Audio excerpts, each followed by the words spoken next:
Hello, welcome back to another session of Addiction and the Three Principles. My name is Greg Suki. I'm here today again with Harry Durbitsky, and we have Christian McNeill today as our special guest as we talk about forgiveness and acceptance.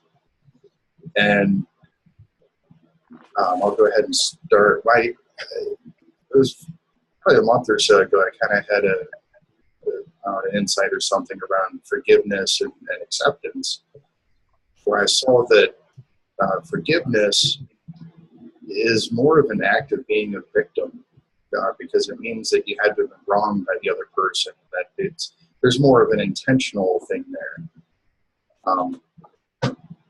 Whereas to me, acceptance is more of just realizing that chances are pretty good that had I been in the same circumstances as that person with the same thinking that they had at that point in time, I probably would have done the same thing. And to me, having that kind of understanding and that kind of acceptance of where other people are at and where I am at really kind of, in a way, makes forgiveness unnecessary. Because it's kind of an automatic thing when you understand that everybody's really just doing the best they can in any given moment with the thinking that they have going on in their head. And we've all been there, where we've overreacted to something or just reacted poorly. And later on we could see, but at that point in time where our thinking was, that was the best we could do at that moment.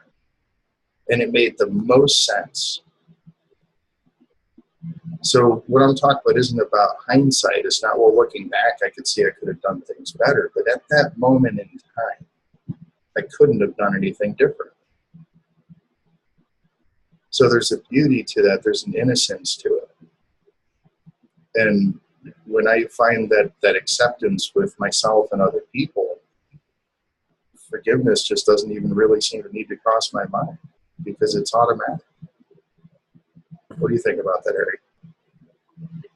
Well, I agree that forgiveness is is something that is inherent inside of us, and when we reach a certain level of feeling, it's automatically is experienced in that. And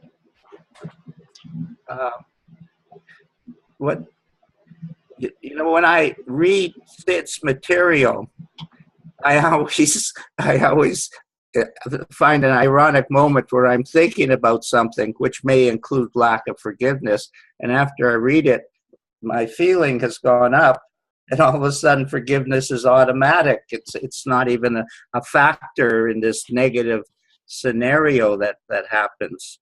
And what I came up with, I wanted to come up with something that was real, and I work a lot with the native Indians, and of course, lack of forgiveness or forgiveness for the Catholic Church and the government for the obliteration of the people is a constant theme in their world, and they're studying that all the time.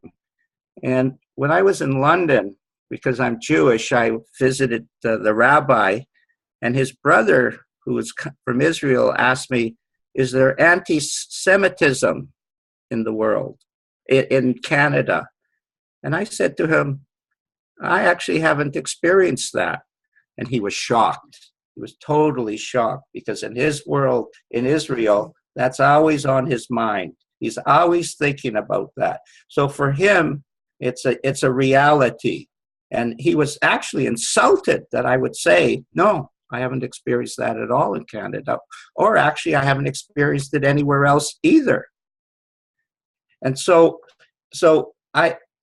for him, he's carrying these illusionary thoughts in his head. And they're historically supported, and they're, of course, supported by all the people in Israel. The problem is that they're not going into life with an open mind, because that thought is already there. So you can't talk to them, because it gets into that hurt and so on. So they're traumatized. And so lack of forgiveness, or I love your way of talking about it, acceptance, is giving up the trauma. And what Sid would talk about forgiveness, he always used the word, you forget. And that was the benchmark for forgiveness for me. If I'm still thinking about it, guess what? I haven't accepted. I'm in a mental state. And people are saying, I forgive you. Or a woman will ask, will you forgive? Forgive. But if you're thinking about it in your head, you're building it up. And it's like anger. It's like it got to come out. It just cannot stay in there. So we not only have to forgive ourselves, we have to forgive others, we have to forgive the political system because we get angry about that. We're living in a constant state of forgiveness because as you probably noticed when you were on holiday, you were in this beautiful, beautiful setting, but you were thinking, and you had to forgive yourself for wasting your time thinking while you were in paradise. So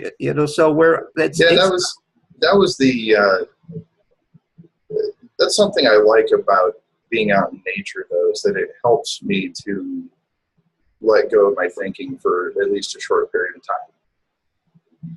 And I know it's not nature doing it, it's me experiencing me, really is what it comes down to. But when I'm out in nature, I'm less likely to be thinking about my bills and my, cleaning whatever I need to clean in the house and, that type of stuff. I'm more in the moment and just looking at the beauty that's around me. And it's really everywhere. I mean, it's a different kind of beauty in the mountains. I mean, the Rocky Mountains are just absolutely gorgeous. But I can find plenty of beauty here in Northeast Ohio. Yes, it's much, much flatter here. But there's still plenty of beauty everywhere. And that, to me, shows that it doesn't matter who we're around and what we're doing, that there's beauty no matter what. We're constantly surrounded by it. So, to spend my time being angry at people and deciding not to forgive them and not to move on and just hold on to whatever it is they said to me or did to me, that's such a waste. It's such a huge waste of my time and energy and everything. And it just keeps me feeling bad. It keeps me sick. And it keeps me wanting to feel better. And if I'm wanting to feel better and my old habit is to reach out for a drink or a drug or food or whatever, guess what I'm going to do? I'm going to reach out for whatever makes me feel better. And what you're talking about with the people who walk around almost looking for hate, for somebody who hates them or some people look for people to hate, but it works both ways. The people who maybe hate Jews were taught that. And they just hold on to it because that's what they've been taught and that's their belief. There's not really any truth behind it, but that's what their entire family believes. That's what their friends believe. That's what maybe their country believes. And so they just go with it. And it's amazing how much of that goes on all around the world. And, even here in the U.S., I'm sure there's prejudices that are handed down. I guarantee it. I'm not going to get into specifics, but it's unfortunately woven into culture. And that's why I think it's important to look at acceptance and to look at, how everybody is really just doing the best that they can at any given moment. And it kind of helps relieve that for me. Is that even when somebody's showing hatred toward me, I don't have to take it personally. I can look at it as that's just where they're at in that moment, and they're thinking that's where they are, and it has nothing to do with me. I just happen to be the convenient scapegoat that they can blame it on or push it on.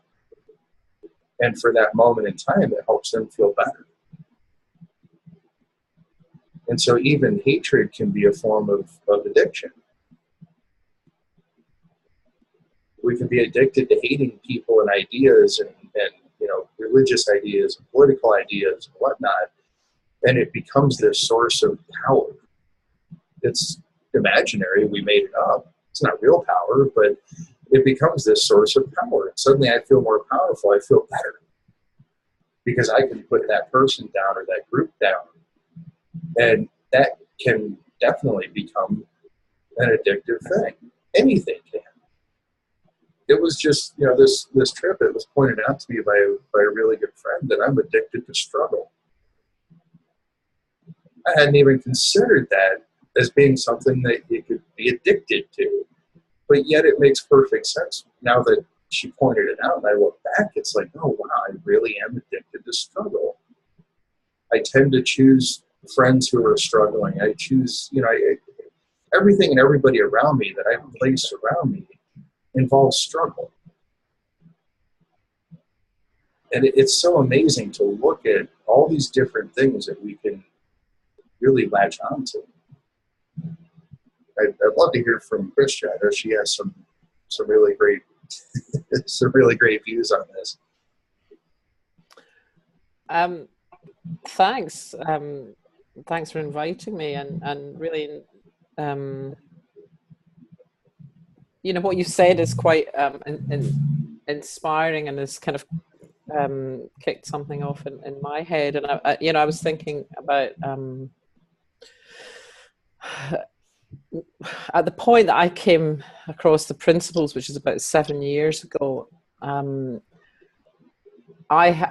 had two big areas where I was resenting, I guess, and not forgiving, and I wouldn't have put it like that at the time, but that's how I see it now. And one was a member of my family, and I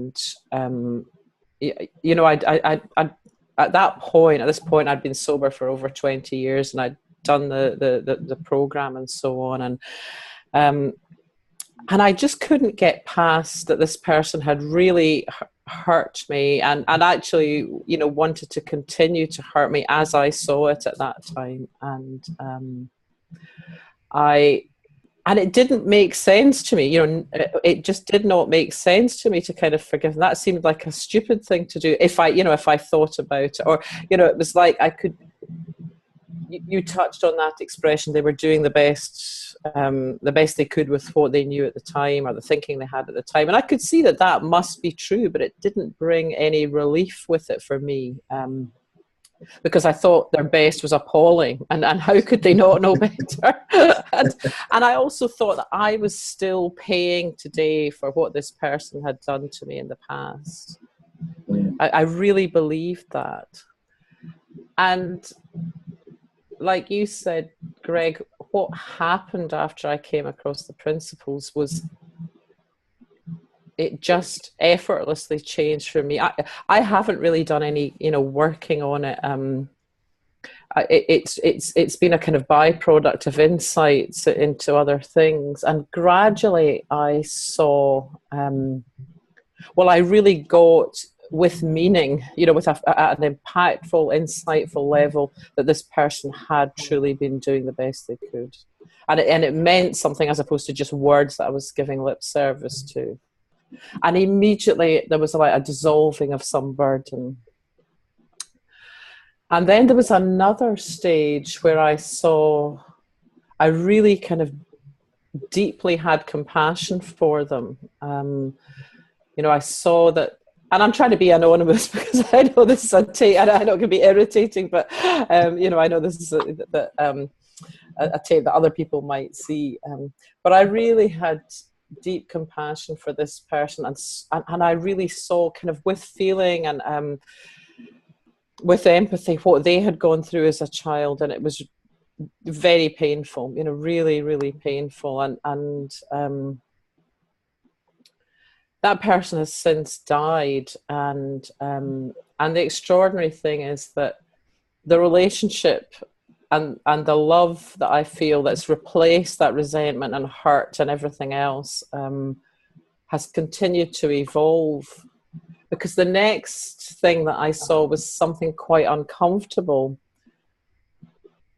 And I saw, and this is, I'm seeing the innocence of both of us in this relationship, you know, but I saw that my inability to understand, you know, before the time that I did, my ignorance, if you like, and I mean that in the most neutral way, was part of what had prevented any closeness occurring in that relationship. You know, that I had innocently contributed to it. That's the key. We are limiting ourselves to experience love in the moment. Yeah.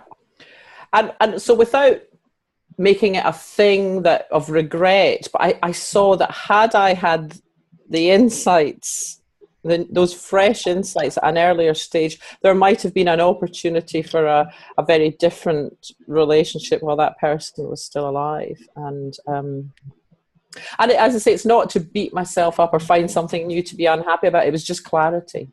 It was just, you know, a real clarity about how human beings operate, how I operate, and how my thinking had innocently been part of the thing that prevented there being real intimacy, which might have been there in that relationship. And also just tremendous gratitude for what I have, for the life that I have today, for the clarity that I have today, and for not being burdened with that stuff. And not just in that relationship, but as you said, Greg, in any relationship. And of course I can go there. Of course I can get right into it, you know.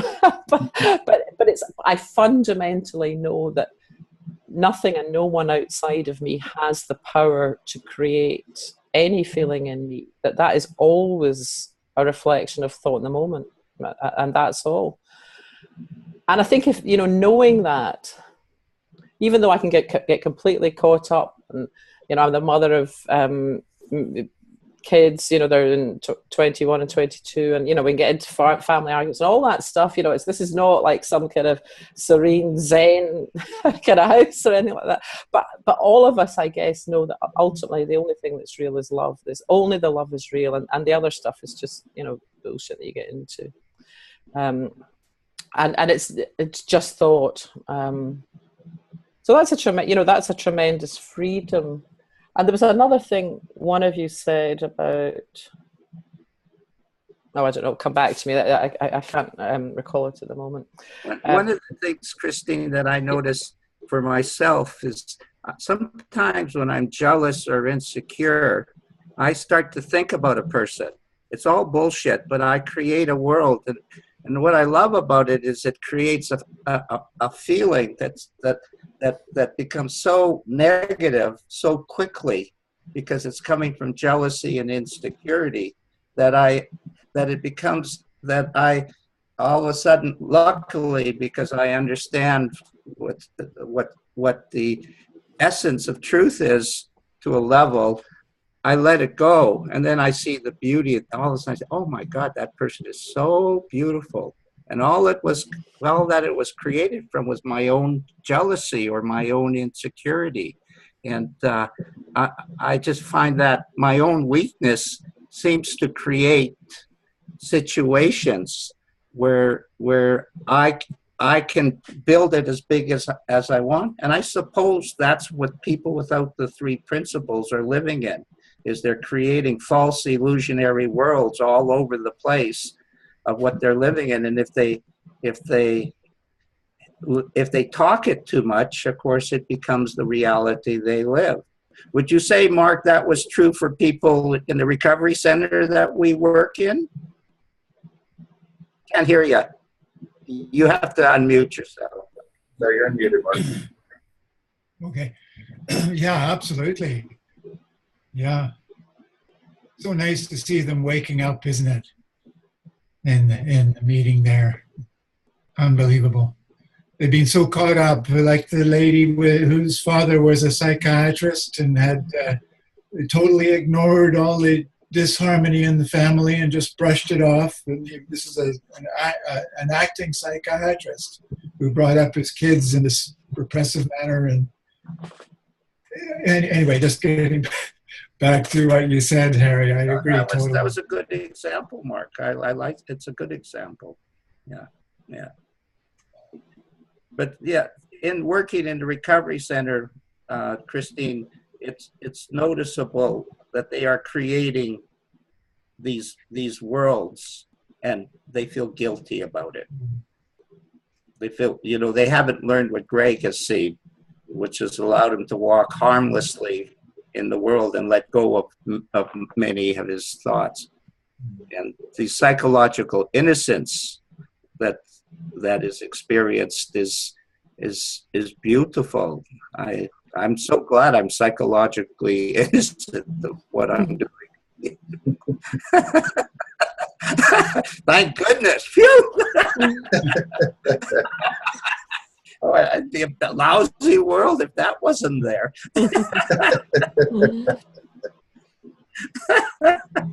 Yeah. I was doing a talk a couple of weeks ago, and there was a guy there who works with offenders, and he was giving an example. He was hearing something in the principles. It was the first time kind of been exposed to it. He was hearing something, and he was giving an example of, like, often guys he would work with say that they had a kind of the world's out to get me attitude, and he had an insight, although he didn't have that language for it. And they said, look, yeah, these people do treat you like shit, but they treat everybody like shit. So you're going to come with me, and I'm going to go to the same offices, and you'll see they treat me exactly the same way. And it was quite an eye opener for the guys who were just doing that thing of taking normal, not particularly wonderful behaviors, very, very personal and specific to them. Yeah. That's one of the beauties of teaching the principles. We're saying me too.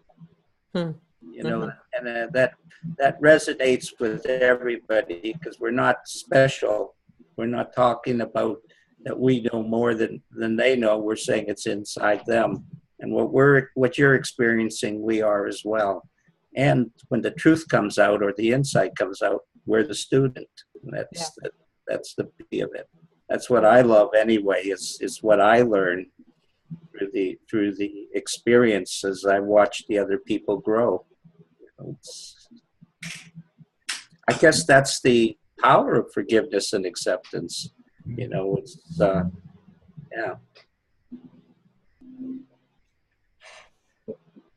I had another example of something that kind of changed a lot for me after I discovered the principles, and that was my whole kind of feeling about AA and the 12-step thing. And I got sober, and for maybe 15 years I was pretty committed to it, and regular attender and all of that stuff, and went through all the different phases. And then I had a whole lot of issues in my own life. My relationship broke down. I became a single parent. There were just lots and lots of financial problems, different things, and I'd always struggled with the higher power. I was open-minded, but I didn't. I really struggled with that. Really struggled with having genuine belief. The fake it to make it thing was kind of going strong and not really delivering anything. And I had an insight one day, before the principles and before I had that language, but I had a really powerful insight that I had to start listening to myself if I was going to have any quality of life. But really, it was really crystal clear. And I'm going to do that. I'm going to do that. And I kind of became much less involved in and I realized there was some time after I discovered the principles, I was really resentful of it. I felt that I'd kind of joined this organization, and there was a promise that if I turned my life over to this higher power and did what I was told, that everything would be kind of okay. I mean, it doesn't actually say that anywhere, but that's kind of how I'd been expecting it and reading it. And again, this wasn't an effortful thing or a conscious thing. suddenly got a complete different perspective on it. And through understanding the principles, I began to develop a kind of faith, and it may not be how anybody else sees it, but a faith that, whatever happened in my life, that I would have the resources to deal with it, that at core I am enough, that I'm not broken, that I am connected to the whole, I'm part of the whole. And so that, I suppose, shone a light on how sort of childish and naive my expectations from recovery had been. And I saw that I'd been kind of, being resentful or critical and so on. And I just suddenly, it was like, fell into a space of, take me alike and leave the rest. And the funniest thing is, because for about 10 years, I hardly went to any meetings at all. And, I didn't hate it or anything like that. I still, I thought it was a great place to get so. But I felt much more comfortable around it. And funnily enough, in the past year, I've discovered this, actually a Sunday night, is Sunday evening here.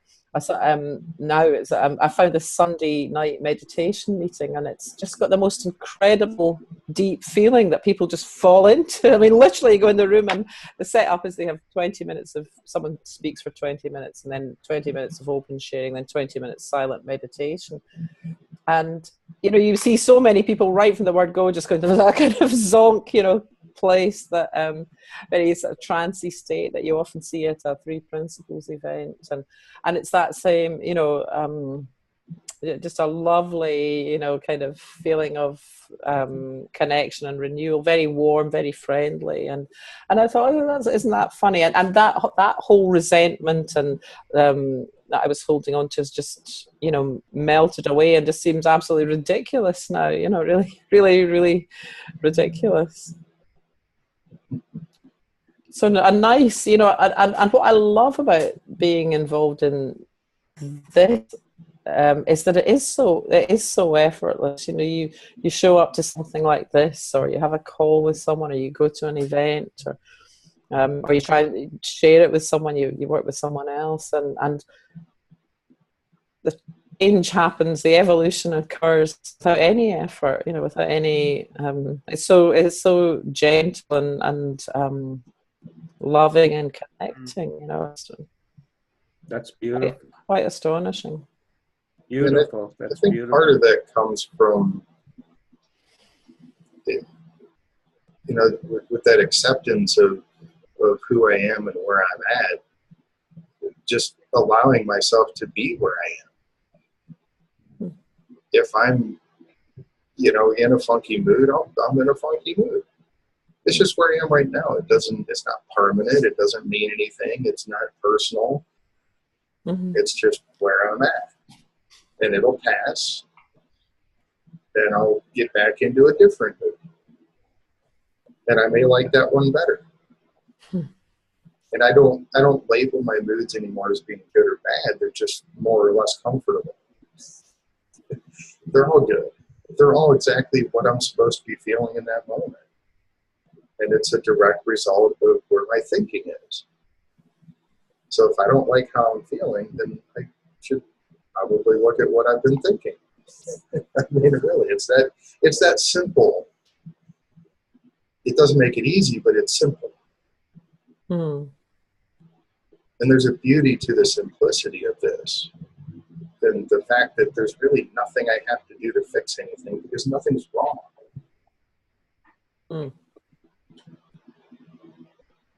That's one of the biggest things I love about the Three Principles, is that it's given me this understanding of, and this clarity around the simplicity of life. It seems so complicated, but it's really not. I think, and what I think I feel. Period. Yeah. There's such beauty to that. There's such simplicity, and I can't imagine an easier way to go through life. I can still experience the same ups and downs that I did before, but I don't have to let them control me. I don't have to take it personally. Just watch it like a noisy car going by. That, there's that, terrible thought again, that crappy thought, the one that I like to bring up every once in a while, so I can feel sorry for myself. But we all do it, But now I know it's not me. It's just that passing thought. It's a noisy car. And I can just observe it now. I can watch it go by. And I can go, oh, okay, there's that noisy car again. And now it's gone. You touched on something else there that was huge for me, Greg, when you talked about, I don't know if you used the phrase, because I just went to my own anyway, but of not being broken. And, before I stumbled into the principles, I had really been subscribing to the idea that I was, if not broken, at least damaged. And that my life's work was kind of having to re-knit myself. And, I'd 20 years of that at the point that I came here. And I heard someone say that no one's broken, and the truth of it absolutely struck me, right in the heart, totally, and the relief, and there's no denial in that. I had a drinking problem that took me to the point of suicide. I don't drink today. I don't, I choose not to, but that's not the same as, that's not the same as being broken. It's just like, just as you wouldn't describe someone who had an allergy to nuts as being broken. It's just a thing, and what a relief, what a huge amount of effort that took off my mind too, just absolutely, I and all of us here and everybody in the world is fine, is whole and complete and perfect. This relief that we're talking about takes us into that quiet, gentle feeling that you were describing before, Christine. That's when we experience Christian. Oh, Christian. Danish. Okay, Christian. Yeah. But it takes us into this quiet feeling inside of ourselves.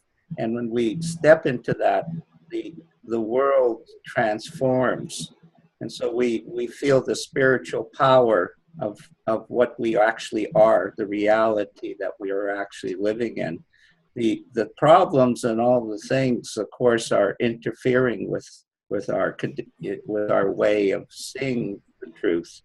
But when we walk into that quiet feeling, then I call it the genius inside of ourselves is exposed, and the power, what Sid was pointing to, becomes clearer in what we're experiencing. And from that, it seems like there are no problems. Not only are we not broken, we are one with the universe. And when that is experienced, that is what I feel in this room, this oneness. People have hope. They have spirit power that is allowing them to break free bit by bit or all at once with their addictions, addictive behaviors or addictions in the physical, mental world. And that's very, very powerful, because anywhere else that we look will not have an answer. And even in the psychological world, I feel like there's a lot of explanation, but it's still a sacred feeling inside of ourselves. And that's when you had that experience you were talking about, that initial one, I really felt that's what you were talking about. It was very, very, you went to a very sacred place that you then defined in your mind.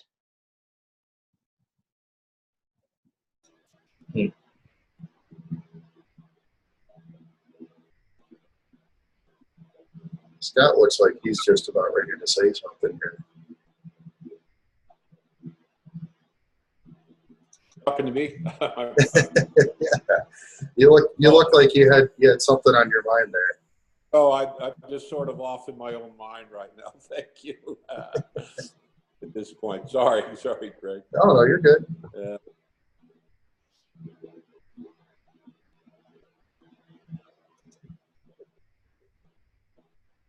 want to remind everybody this is open for conversation.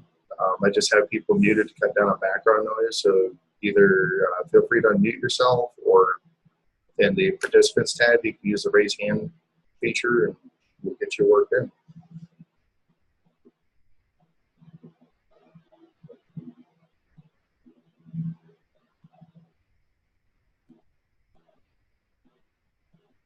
It is true, Christian. I think it's, why did his name just leave my head? That nothing broken, or never broken, nothing lacking. I think it's Bill Pettit that says that. Mhm. And it's so true. There's that place of well-being within all of us. And that's the part that, believe it or not, creates those addictive patterns. Because we know that there's something inside of us that we can feel better than how we feel. And we couldn't possibly know that if there wasn't something already there that was feeling that. Mhm.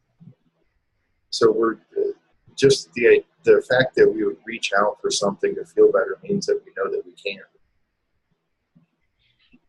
And there's kind of a beauty to that. It's pointing to the very essence of our well-being, of our innate health. And we really are never broken, and there's nothing lacking.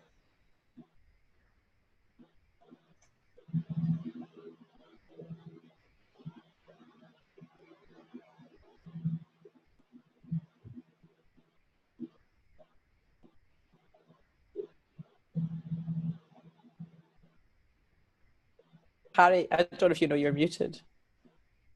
Unmute. You're unmuted. Okay, sorry. Just to show you how perfect I am, I pulled out my plug for my internet connection. So, our feelings are evidence of our mental well-being. Find positive and loving feelings, for they will guide you through life far better than resentment and grudges. Positive thoughts and feelings will assist you to discover the mental health and wisdom that lie within you. When you learn to forgive those who have wronged you in the past, you clear your mind and bring harmony into your life, allowing you to see what is instead of what isn't. What isn't is life seen through distorted memories. What is life seen as it truly is now, clear of all falsehoods. The tormented mind which entertains love and forgiveness as guests will surely attain new heights. And when I read that, I had a new feeling for forgiveness, type of thing. That was from the missing link. Yeah, sorry, and feelings. Yeah. And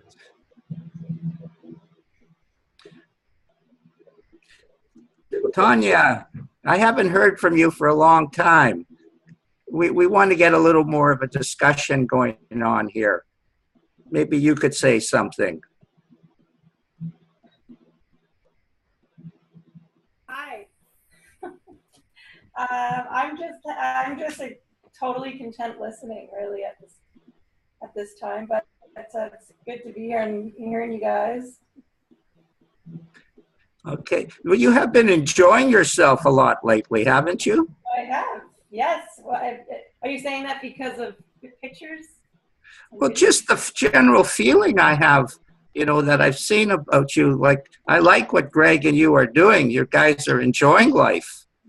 Yeah, I definitely am enjoying life. But I think I guess for me, I don't know. For a little while there, when I first came across principles and I was doing chats with you and with Greg and trying to not really figure stuff out, but things are just flow. Things just flow these days. When I'm feeling uncomfortable, I just feel uncomfortable. When I'm feeling good, I just feel good. When it's just, there's never any crises anymore. You know what I mean? Well, you can't do better than that. Yeah. good. I'm enjoying life, and I'm enjoying listening to you guys. So thanks for having me. Oh, well, great to hear how good you're doing. I love it. Love it. And I always enjoyed when we talked together. Yes. That was a special time with Greg and you and me. Yes. Very special, actually. Yeah. I agree. Yeah. Well, it looks like nobody else has anything. This would actually be a good place to stop it. I think let's talk a little more. Let's do a little bit more, Greg. It's too early. Let's Christine, could you? I'd like to hear Christian. Oh, sorry. You talk about a guy with a clear mind. It's so full he can't. Yeah, sorry, Christian.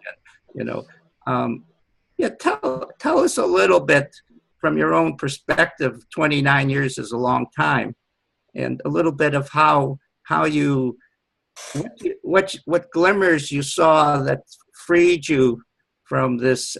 This drinking and so on that you were involved in. It's helpful for me because, like, I've never been addicted. So, I mean, obviously I have addictive thought patterns, but when I hear someone from yourself, it gives me a bit of an understanding that I haven't had firsthand. And I love that because it usually reveals something after that. So if you wouldn't mind, I would love to hear about that. Yeah, sure.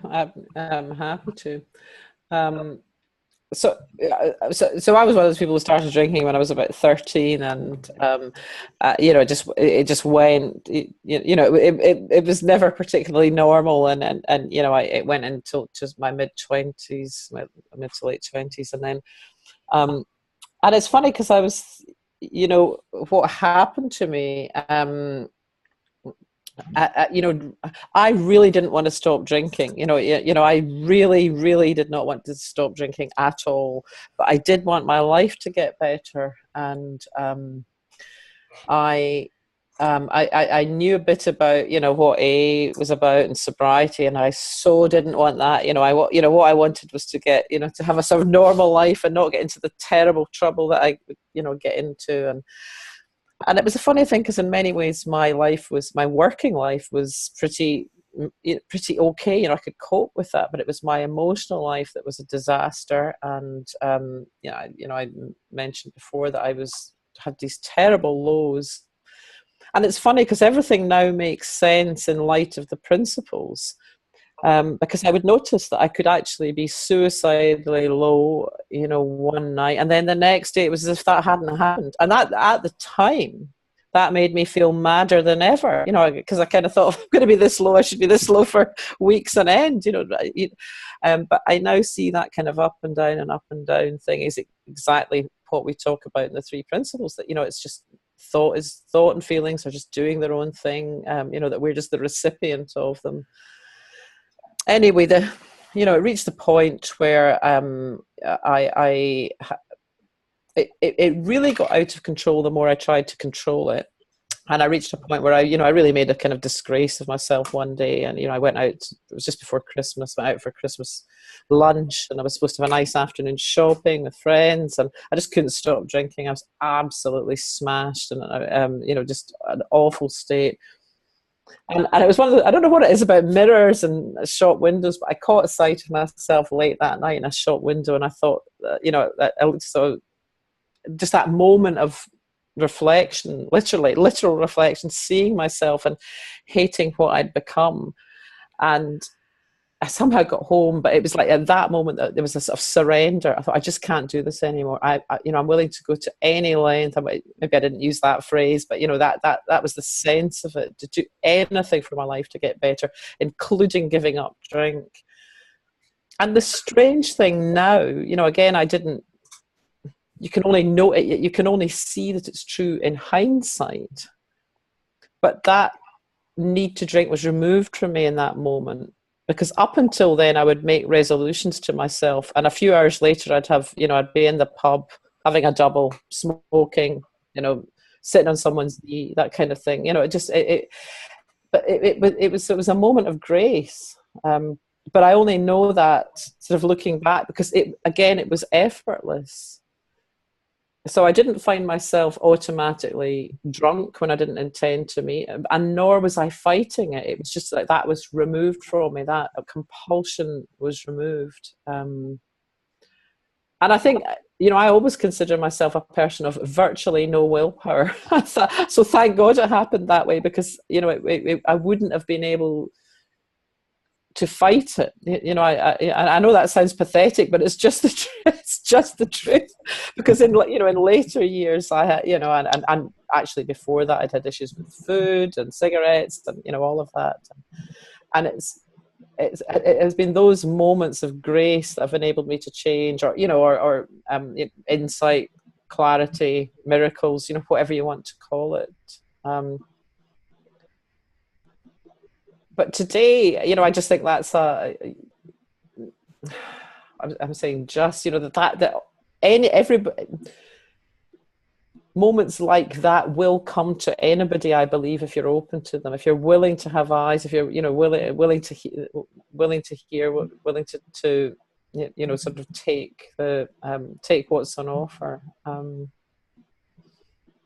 And, you know, after that, you know, I kind of did the as I said earlier, did the whole kind of AA thing, and my life did, you know, my life did change, and things, all sorts of amazing stuff did come into my life, which I know I would not have been able to either sort of achieve or you know, like having children and being able to bring them up, and you know, my children today are, you know, are you know, both you know, delightful young people. They've both graduated from university this year, and sometimes I think I should go back to you know, that hospital where I had my stomach pumped, or, you know, that kind of thing, and say, you know, you weren't wasting your time, you know, and you know,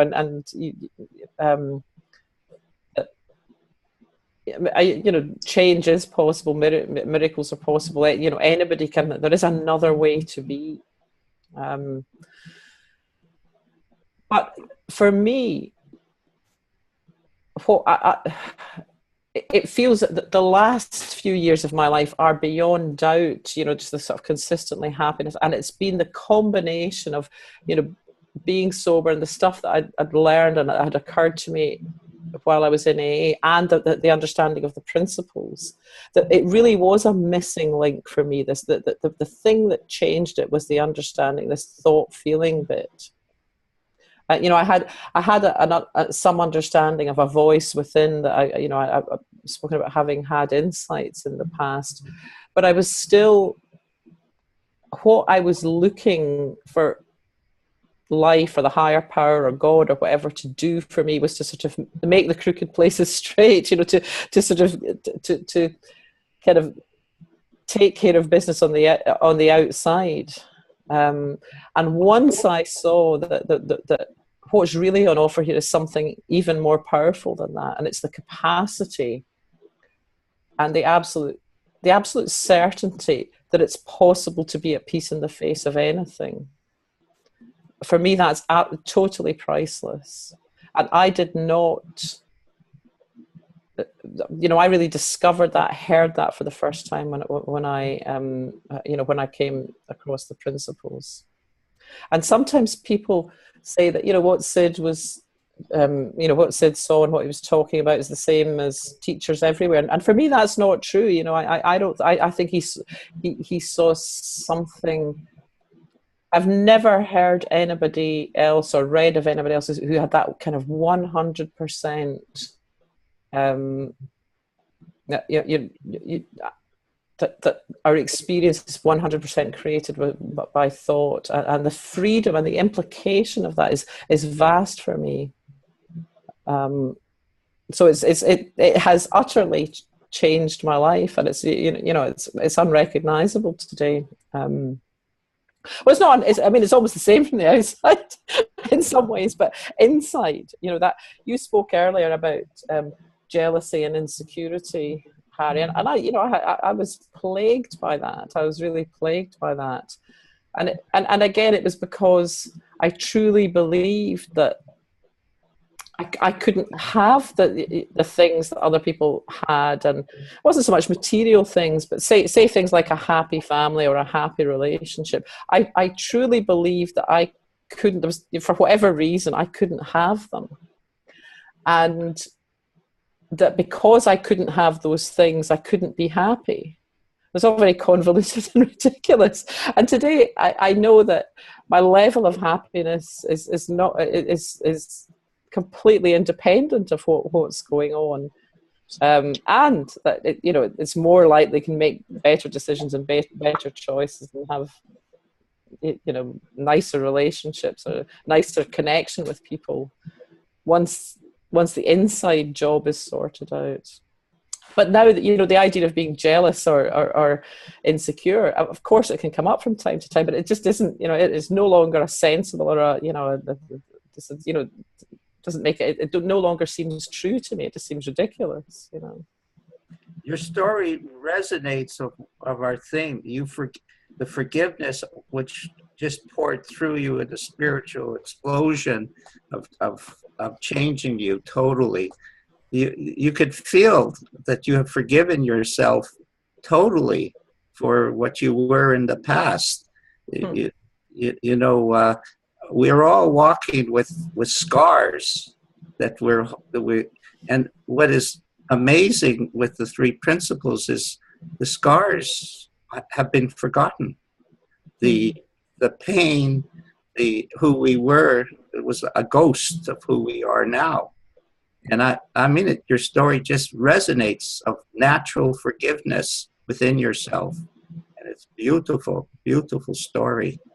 And of course, in this room, that's a really story of hope. And, you really are a personification of, what we know everybody can easily have. If, as you mentioned, they can hear that special ultimate answer that Sid is pointing him towards. Yeah, and thank goodness Sid was enlightened and had his experience. Yeah, this room wouldn't be here without him.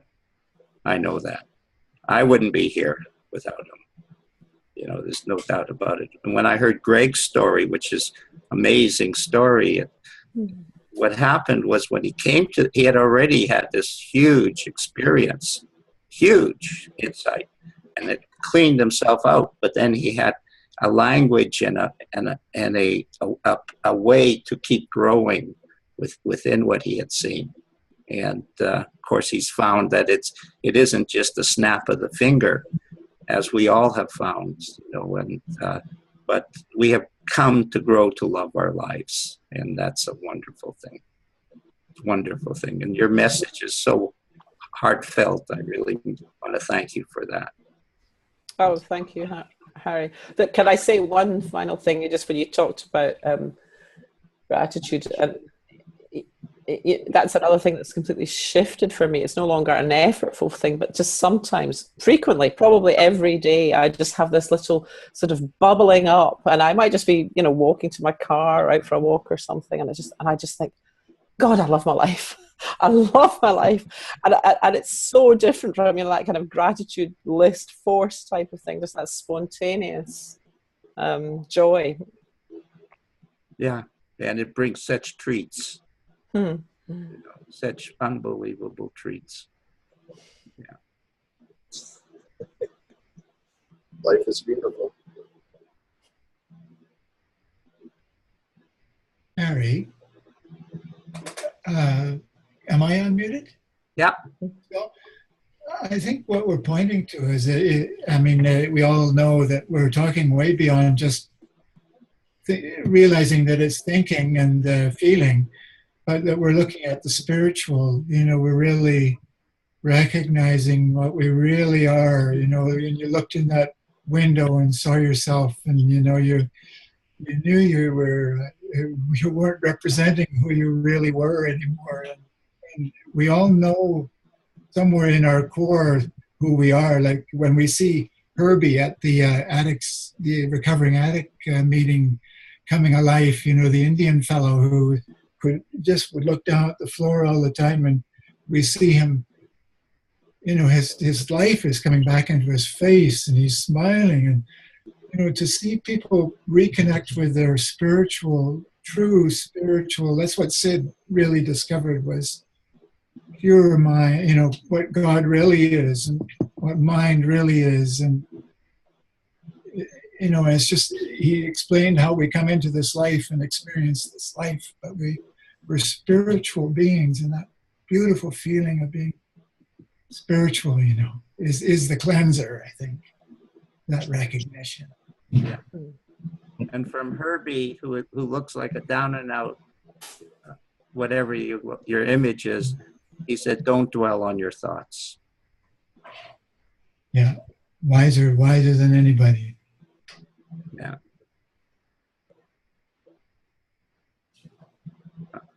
Awesome. Does anybody have anything else, any questions or comments, even if they're not about forgiveness and acceptance, before we end this?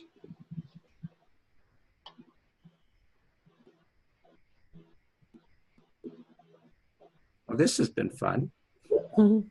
Thank you, Christian. This was awesome. Yes, thanks, Christian, for showing up. Christian. Oh, Christian. I have But to be comic she relief, forgives right? you, Harry. Okay. She accepts that you're doing the best you can. I'm a dumbass. Yeah. Thank you, Christian. Thank you, Harry. Thank you, everybody, for being here. Thank you, Greg. Good to see you, man. Yeah, this is great. Thanks, everybody, for coming. And we'll see you in Next week a week, actually, isn't it? Yeah, next week, Bill is coming on, Dr. Bill Pett. He's talking on, which is very similar to what Greg and Christian were alluding, psychological innocence and whatever else he gets into, which with his mind, who knows what it will be like. But it will be good anyway. And so look forward to you next week, guys, and keep smiling. So October starts finally we're doing the first and third Sundays. So that'll be consistent from now on. That way you can plan ahead and count on it. And Harry and I can at least get a couple of weekends to, plan what we want to do outside of this. And this has been awesome. Thanks everybody again for showing up. Love you all. And you have a great day.